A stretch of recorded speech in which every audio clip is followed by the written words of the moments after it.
Tirana është shndruar zyrtarisht në një nga mahthet më të mëdha europiane për çdo që ndron të blejë një shtëpi. Sipas raportit më të fundit të platformës prestigjioze ndërkombëtare Numbeo, kryeqyteti shqiptar është renditur si qyteti i dytë më i papërballueshëm në të gjithë kontinentin, duke lënë pas metropole të fuqishme ekonomike. Ky klasifikim bazohet në raportin e çmimeve të pronave kundrejt të ardhurave të qytetarëve, ku Tirana shënon koeficientin shqetësues 17.9, duke u mposhtur vetëm nga Lisbona e Portugalisë, e cila mban vendin e parë me 19.4. Ky tregues pasqyron në realitetin e hidhur se sa herë më i lartë është çmimi i një banese krahasuar me të ardhurat vjetore të një familjeje. Sa më i lartë ky numër, aq më e paarritshme bëhet prona për banorët vendas. Pozicionimi i Tiranës në këtë listë është tronditës, pasi ajo ka kaluar qytete si Spliti, Milano dhe Beogradi. Për të kuptuar kontrastin, mjafton të shohim fqin tanë dhe vendet e zhvilluara.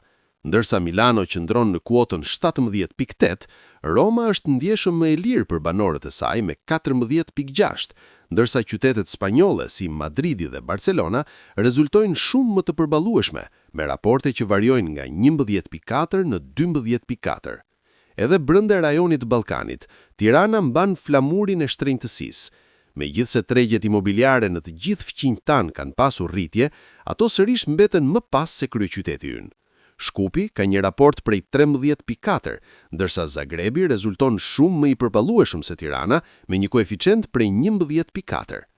Ky hendek i madh vjen si pasojë një rritjeje galopante të çmimeve në Shqipëri, ku në zonat qendrore apo në projektet e reja, metri katror ka përcyer kufijtë 2.000 deri në 3.000 euro. Nga ana tjetër, pagat në Shqipëri nuk e kanë ndjekur këtë ritëm marramendës.